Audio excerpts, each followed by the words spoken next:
Hello friends, thanks for joining me for Junk Journal January, day 28, and the prompt is grungy. So I wanted to have a lot of fun with this prompt and break out some of my stamps and other things that perhaps I could use. I shouldn't say stamps, I should say ink. Uh, and some of my stash that I could use to make this a really cool page. So as you can see, I have started with a book page and I am tearing around all of the edges. The plan is to create something that can go in the translucent envelope that we made a couple of days ago. So I'm tearing that to size. That's the first thing I'm going to go ahead and get done. Now I'm going to start with the grungying process. The first thing I did, as you could see, was crumple up the actual page that's going to be the base. And then I grabbed a vintage magazine page. It's an advertisement part of a magazine. It is from the 50s, and I crumpled that as well. Now I'm going around and I'm tearing the edges off of that. There's a name for what I'm getting ready to do, but I can't think of what it is. But you know when you take a pencil and you put it over something, well, you take a pencil on a piece of paper and you put the paper down on something and then you rub the pencil over it and then the high places mark it. There's a name for that. I have no idea what it is. Well, that's kind of what I'm doing with my ink pad.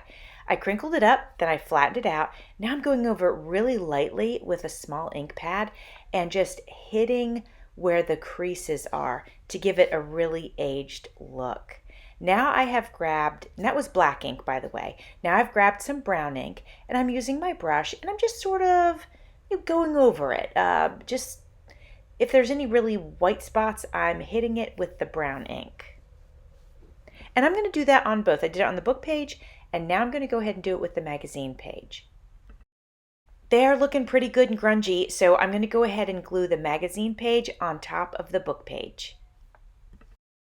I'm not going to center it. I didn't want to cover where it says chapter, and I know that you probably can't see that, but there's a spot on the page where it says chapter, and there's where there's like a little bit of a whiteness. It's a space between the chapters, I guess, if you will. I'll try to zoom in on that so that you can see it, but I didn't want to cover that up. I thought it was kind of a cool detail that I wanted to leave exposed. I have some small pieces of decorative paper, so I grabbed one of those. It was out of one of those packs that I got for Christmas, which I was very excited to get. And as you can see, I crumpled it up. I am tearing the edges on that as well, pretty much following the same process. Now I'm going to go ahead and ink that up a little bit, mostly on the edges. And then I'm going to glue that over top of the magazine page. But of course, it's smaller, so you'll still see the edges of the magazine page. I don't want to cover that nurse's face. There's a picture of a nurse on there. So I've decided, even though there's some glue on here, I'm going to go ahead and just tear that edge right off of there. And I'm going to place it a little bit higher up on the page. I think that looks great anyway. It's just kind of a cool detail to have part of the page in one area and then part on the other. But that way I'm not messing up the image of the nurse. This is a grungy theme after all, so I cannot leave those edges white. So I'm going over them first with, I tried ink and I couldn't really get it in there.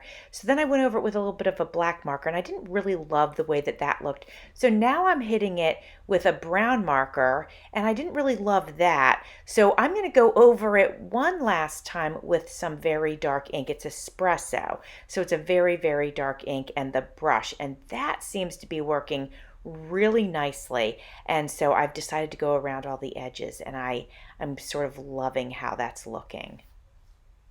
My friend Annie of Annie Creates sent me some stickers for my birthday, and I've played with them a couple of times so far and they've just been great in this collaboration. So I've decided they're sort of translucent, which I'm really loving, and it goes perfect with this grungy look. So I decided to go ahead and add a mushroom to the page. I'm just pressing it down with my little spatula here because remember I crinkled up the pages, so I want to get in there really good. Now I'm taking the leftover ink that was on my brush. I'm not adding to it, just what was on the brush, and I'm going over the mushroom with that. And do you see how it darkened it up a little bit? It definitely grunged it up. Now I'm looking through to see if I can find another sticker that I think will work well on the page. And I pulled one off of a feather, and look how the shape of it is. It goes perfectly with how I tore the papers. There's like this little swoosh feeling. So I've got the feather on there and I'm inking that up as well. Now I need to finish off the top part of the page. I have grabbed a vintage doily and I'm trimming off the little pieces, you know how they are connected to each other. I'm just trimming those off. I'm going to attach that with hot glue. But before I do, I'm grabbing this vintage, I'm not even sure what this is. It's not truly lace and it's definitely elastic, but it's elaborate. It's got like a fancy pattern on it. So I'm not sure what it was on.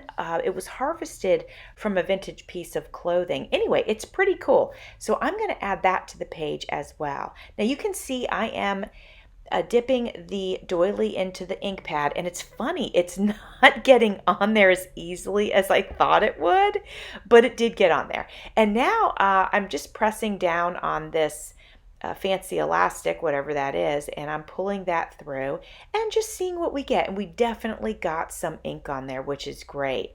Now that was pretty dark ink. I think I had used black. Now I'm going to go ahead in with some espresso because I don't really prefer to work with black a lot, but sometimes when you want an impact, it's good to have it. But I definitely want to add some brown to it. So in case you guys didn't know, grungy literally means dirty. Okay, so I looked it up because everybody has their own thoughts of what grungy means. And I was like, I really want to know sort of what it actually means. And I'm not saying there's not another definition for it, but I definitely remember that it means dirty. So that's what I want to do, is try to make everything look old and dirty. So there's some areas here on this little doily that I'd like to give a little bit of color to. So I grabbed my marker and I'm just sort of dabbing it on there. I'm not trying to get crazy with it, not trying to make it too dark, but definitely want to add an additional shade of brown. Now I'm going to go ahead and just color this. I don't even want to call it lace, but I guess we'll call it elastic. I'm going to color this elastic in with it as well. Coloring it in is probably a strong word, but you know what I mean. I'm just adding a little bit of that brown to the elastic. Before I add the elastic in the doily, I've decided I want to add a vintage photo to the back. This photo comes from a box. I received several boxes actually from a friend, and it was from a family that came to America from the Netherlands. And they first came and settled in Michigan. And then eventually, I guess, ended up in Florida where I live. And that's how I happened to end up with these photos. Their families did not want the family photos that I got in the stash that was given to me. So here they are at some sort of function. I'm not exactly sure what, but there's family and friends at the function. I have, as you could see, torn away the edges of the photo, and now I'm inking the edges. And now I'm going to go ahead and glue that down to the book page. There is a particular part of this photo which is of interest to me, and I'm going to write about it on this piece of paper that I just tore out of the stack of book pages that I have on my desk so that I can use anytime I want to, because I want to use them up.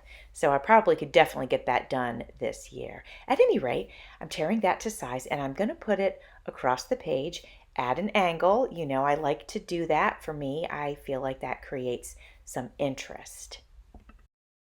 I'm going to write the words, "What is she saying to him?" because there's an older woman and she is whispering in an older man's ear. Now that that's done, I'm going to go ahead and add the, what did we decide to call this? Elastic. Even though it's not true elastic, but it is stretchy. We're going to add that, and I'm going to turn it into a ruffle. And you know, that's really easy to do. If you've never done one, it's super easy to do by hand. You don't have to sew it. And you can see I'm just using my hot glue gun and just keeping it simple and just sort of folding over the fabric, and it creates a little ruffle.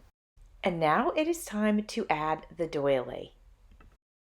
I tried a couple different spots on the page, but ultimately I decided to put it in the upper right hand corner. And now I'm going to go in with another sort of, it's kind of translucent, sticker, and I'm going to put that on the page. It's a butterfly, so I think it's perfect over, there's a plant on the decorative page that I added, so I think adding a butterfly there is perfect. And then you can see that I went ahead and went over it with my brush with ink on top of it, just to grunge that up a little bit as well. I'm going to show this to you up close, and while I do that, I want to mention to you that Junk Journal January is hosted by Meg Journals in collaboration with Get Messy Art. Also, I hope that you will come over to my channel in February and check out Tassel Tuesday. That'll be the first Tuesday of the month, and I'm doing that in collaboration with Crazy's Christy Crafty Life. And then in March, my channel will be hosting a month-long collaboration, and I hope you can join us for that as well. That will be the Enchanted Fairy Collab. Now I'm going to go ahead and fold this in half. I used my scissors to sort of press it down because that photo is pretty thick, and I'm going to pop it in the translucent envelope, and we will see how that looks inside. I think it looks really cool. I love that there's a vellum envelope, and I love that I put something grungy inside of it. Now I'm going to go ahead and pop that into my journal. I'm just sliding part of that envelope right there over one of the pages and using a paper clip to secure that in place. Also, I will definitely be doing a flip through of this journal, and that'll be coming up in the beginning of February. Well, my friends, thanks for watching. See you soon.